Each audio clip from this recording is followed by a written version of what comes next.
reine papa boakisi ete papa ko boakisi papa za pona batinyoso apona monde apona biso africain te papa pona batinyoso eloko wana na limito longola wana mitu na biso omona nde na oloba malamu ya bato bakotata parti te batia mpo bacontredire oyo epanja misango ya mabe baotika yango oyo ya mabe nde elobama reine moi je parlais avec elle en coulisses kotwandaki so touti tozongi na salon na Belgique kuna na ndako tomela ti tolia ambiance lisolo mpe tosola na reine tout ça na tuni reine qu'est-ce qui s'est passé alobi na ngai ezali maladroite na ngai parce que ntango nayaki ayebisaki ngai ce que je peux ce que je ne peux pas faire nyonso batalisaki ngai eza partout même na ndako na yo bato bakotala biso soki moto aye na ndako na yo eza baplace okoloba neti nga na ndako na ngai eza na kiti moko bato bavandaka te eza lolo ya ndako na nga kiti wana ya divan nalobaki moto avanda te donc nayebisa nkolo napesi yo kiti ovanda mpo yo moto opesi nga nyonso awa moto akovanda te eza ya yo namonaka te nkolo so akiti aovanda wana na kiti na ndako na ata oza nana ata oza tata oboti ngai bolimbisi okofanda na kiti wana te reine mpe bapesaki ye bacondition utamela na protocole ntango okomata okoloba okosala nyonso me okosimba te okosala te ngai nalobi ntango na mati nasali discours me kokita na ngai ndenge tokenda kopesa papa mbote napesi okolanda na so bakotiela ngai mai apesaki deja papa mbote apesi mpe neti mokongo alingi akende atali omonaki atalaki papa abi ntango natali namoni éclat. Donc, je compris que quand Maïzali na vitesse, il y a un ici. Pas seulement l'autonomie, mais Azana vision et monde. Azana déjà, donc quand on vivre dans 2100, Bichon est vivre en 2023.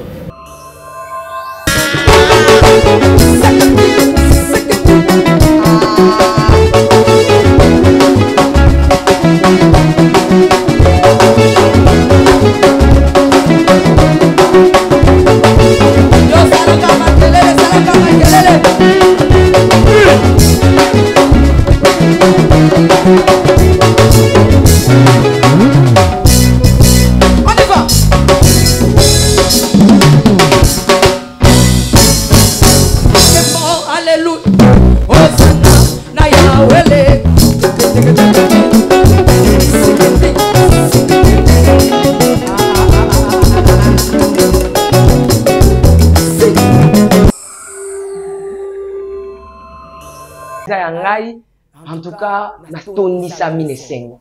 Na bibi ne sengo, mais akoyeba ete na sokoli na maya nkamba te, mais na memi maya nkamba. Na koti pe na kilongo te po bato bakotuna, mais na moni kilongo. Mais oui, c'est ça la question aussi, sengela ki to ko tuna yo soko kotaki. Voilà, na koti te parce que bi ya la dash ko lebi, soko na mboka fo Holanda lokolo bato bakobina. Bapesa biso ba condition oyo eza pona bato ya nkota na kilongo. Condition ezalaki ete kozala na likambo na moto te. Condition ezalaki ete kozala na ba période na yo te soko za mwana mwasi. Condition ezalaki ete eta na yo moko omiyeba ke oza bien. Ba condition ezalaki alors parmi ba condition wana na se retrouver na condition moko. Alors pona kotosa netokolo ba valeur na biso ya Afrique. Très bien. On a retour ça. Nakotaki te parce que na kweyaki na ba condition moko. Ezaki belé menga na kweyaki na moko.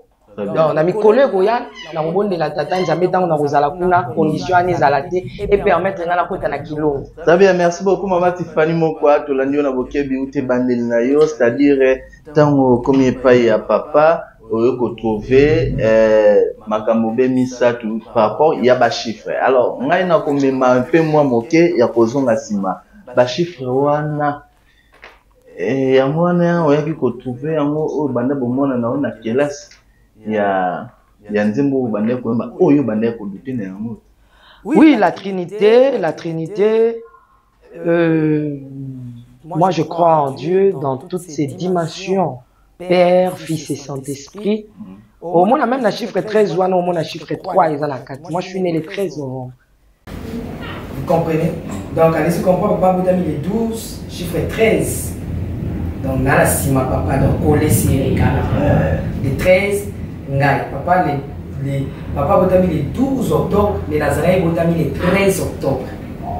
La sima, papa. Donc, ils ont un moko, ils ont zawan. Donc, ils ont un chiffre moko très, très, très important. Important, ils ont un chiffre moko yamakas. Pour la négociation, tu as dit kamba la kimia. D'ailleurs, vous voyez que la zone est mokili, dans le commune en Banza. Où est place Kimpesi. Tu es la cortège, reine à Bini. À Bini, na village. C'était formidable. Dans le banelo, tu es à Tangwa. Na 5 moutons dans l'église là été. Mais na lobby na bateau était total mis sur l'Afrique, total mis sur l'Ankamba. Tokeni, parce que mon mango a ndokité. Parce que mon mango a ndangati. Autant non makambi mo razoloba, au moins que beaucoup d'interviews les en Ankamba, ils ont babiloko oyo. Ils ont babiloko oyo. Biso parfois l'église de l'éveil est tolérant, mais là-bas, ils sont dans le faux, ils ne tolèrent pas ça. Et si même à tous à bon monde, je vis les hommes riches, je fais des connaissances avec des bourgmestres, avec des ministres, je vis des ministres là-bas. Oh boya, pas seulement pour le papa, tu vois que même des grandes dames, des grands hommes, autour ça. Tu sens que nous sommes dans l'atmosphère de la sainteté, de la sanctification. Mais nous disons que là-bas, il y a le faux.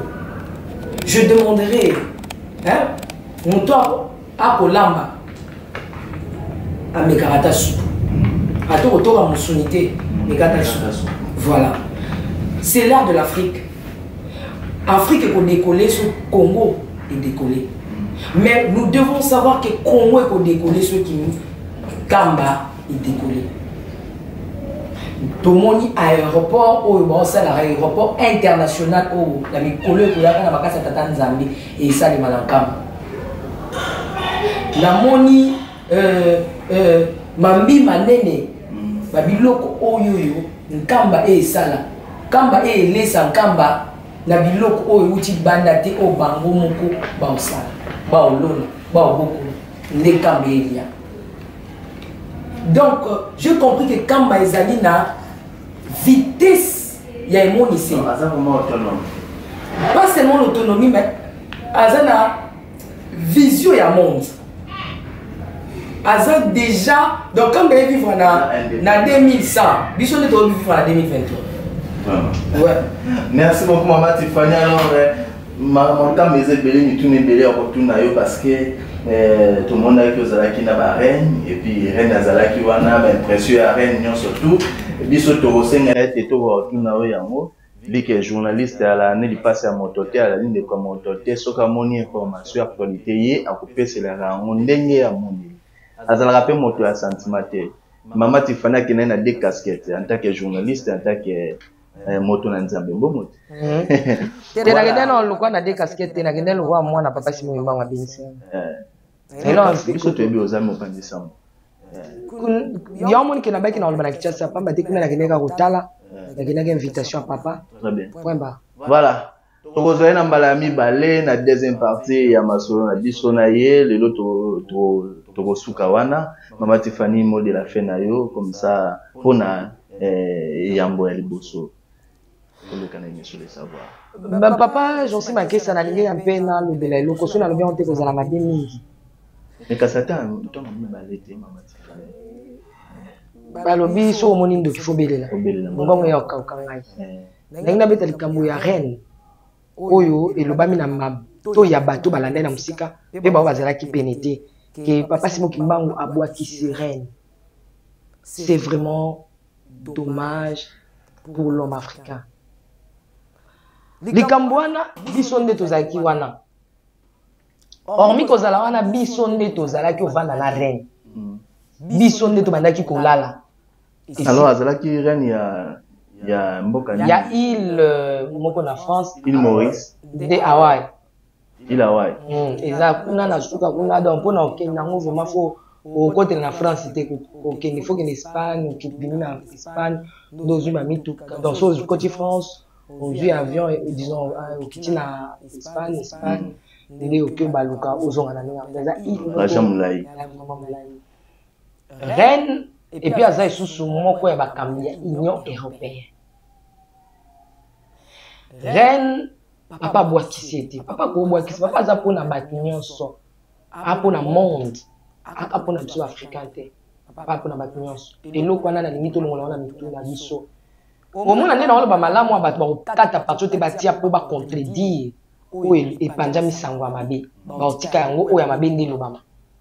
Reine, moi je parlais avec elle en coulisses. Pour toi, dès que tu es au outil, tu zongi na salon, na Belgique, tu na nanda. Oh, mais la petite ambiance du solo. Moi, ambiance du solo, sur la reine, tout ça, na tout ni reine. Reine, qu'est-ce qui s'est passé? Alors, bien, on a eu les animaux à la voix. Parce que tant on dayaki, c'est que je peux, ce que je ne peux pas faire. Non, c'est batali sekinga. Et ça partout, même nanda kuna yo, bato ba kotala biso soki mutaye nanda kuna. Et ça ba place au netinga. Nanda kuna ngeza na kiti moko. Bato bavanda raté. Eza lwa nda kuna nga kiti wana ya divan na baki muta vanda te. Donc na yebisa nkolo na pesi yo kiti ovanda. Po yo muto pesi nga nyonso. Muta ko vanda te eza ya yo na mona ka nkolo so akiti a ovanda wana na kiti na nda kuna. Atoza nana toza tato botinga. Bolimbisi okofanda na kiti wana te. Rien peut pas pesa ki ba condition utamela na protocole. Tango komata okoloba sala nyonso me osimba te osala te. Ana lobi tangu na mati na sali discours. Mais kokita na ngai ndenge tokenda kopesa papa mbote. Na pesi okolanda na soba kotiela ngai ba apesaki déjà papa mbote. Apesi pe neti mukongo alinga kini. Atali omona ki atala ki papa. Abi tangu na tali namoni éclat. Namoni papa abimi na beauté oyoyo na tikalaki donc à se transformer na on a tikala comme on a été tangu na yaki to solo na ye na bureau na monaki c'était une autre personne, éclat, lumière nde asengi papa au monake ba solo na papa sur la vidéo abina tuni.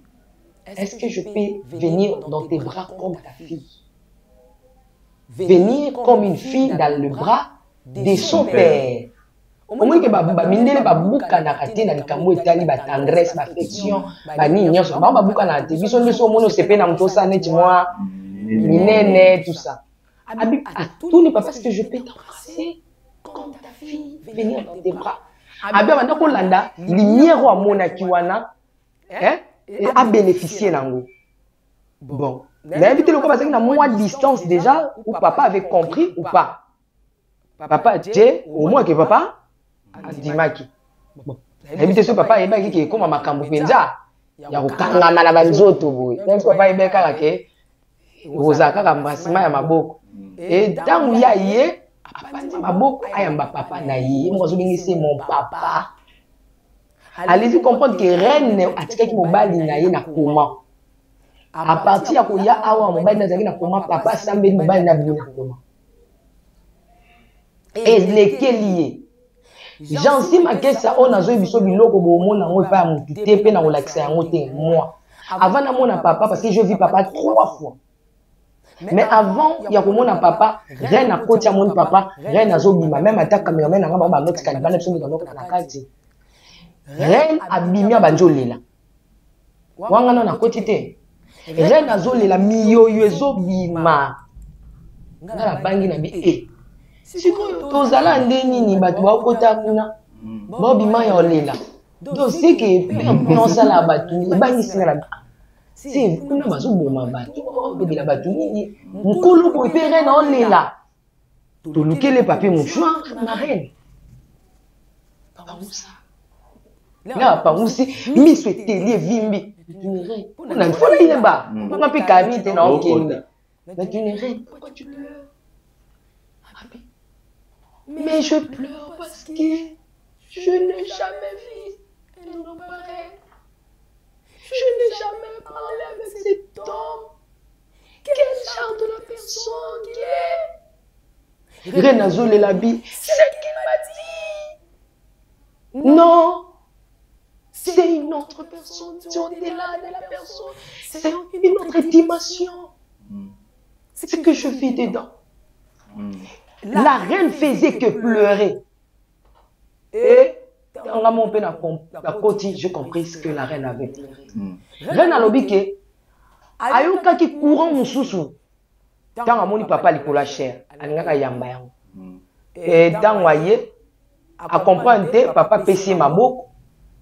Papa nga na pesa ki reine maboko. Ezate ke aboya ki reine non. A pesa ki reine maboko mais batu bayaki ezalaki nde sécurité.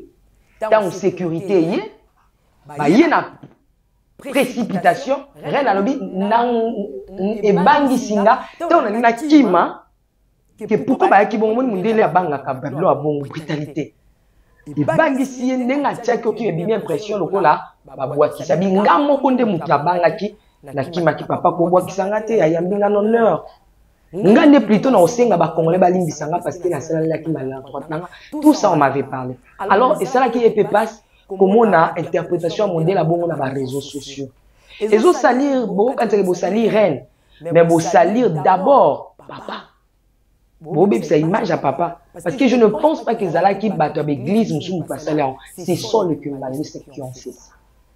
Vous comprenez un peu.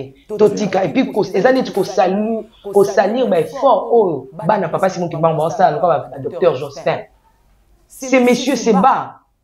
Je vis comment il a dépensé. Parce qu'il a fait signer Tinda mais tu sens que en dépensant la délégation après signon so bakenda qui a pas docteur a distribué de l'argent pour na batuba qui tankamba ba recevoir image. Je vis comment est-ce qu'azo sombe la batou caméraman na ngazana azoki sachet na ye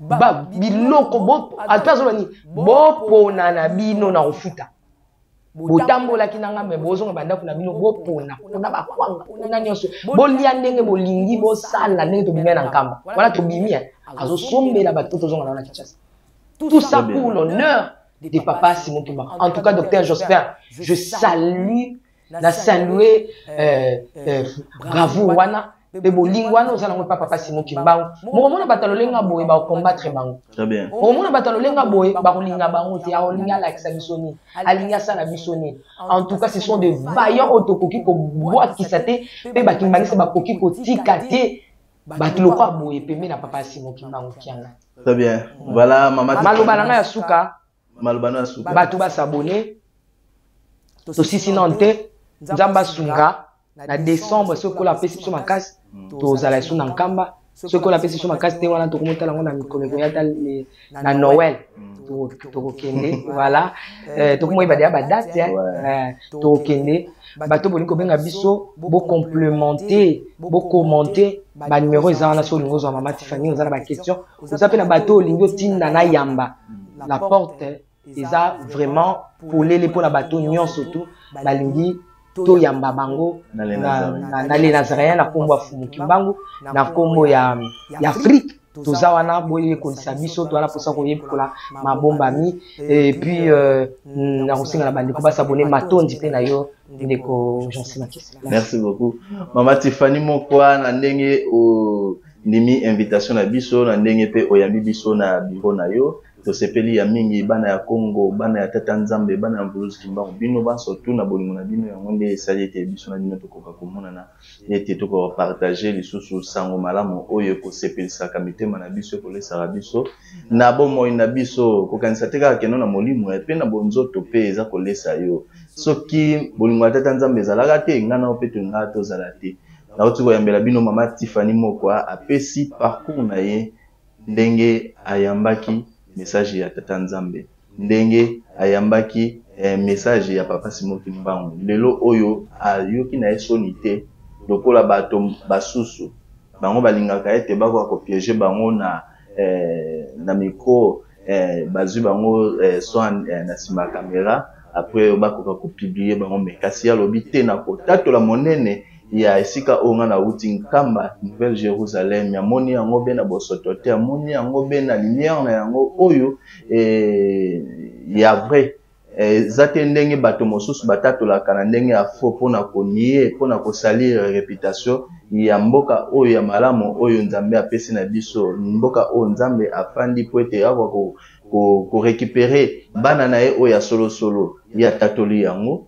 biso pe tokoyamba yango malamu tosengi na bino matondo ya mingi Mama Tiffany moko azali bongo pasteur na etonga na ye azali bongo pe mopanzi sango na chaîne Les Nazariens TV beaucoup de sous émission on a Les Nazariens Télévision bozo yango na S Media TV chaque jeudi na 20h10 et puis rediffusion ezali bongo samedi na 11h10 tozali wana biso bana bino ya Congo Kimbangu nga bino ndeko Jansi Makesa ozalaki bongo na présentation ya émission Le Savoir to salim mikolo mwa ebele to mona na bino te pamba te banzoto etungisa maki tikete to komisa moko sa divinité papa Kimbangu kianga ni grand boussole mope misimo pepe bakanga kango te yo ko boy mope pozali be moweyi oya na moto ya bomakango oya na makelele ye akitisa kango soki la yesu ete na biso na bino tokozala kaka na émission Le Savoir boyebi oyo biso na bino tozali koluka Mama Tiffany matondo mingi na ndenge se présenter dans l'émission Le Savoir. Voilà. Merci beaucoup. Ciao.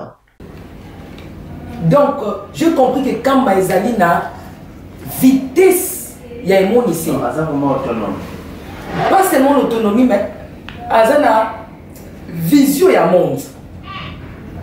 Azana déjà, donc quand on vivre na 2100, biso ne doit vivre na 2023.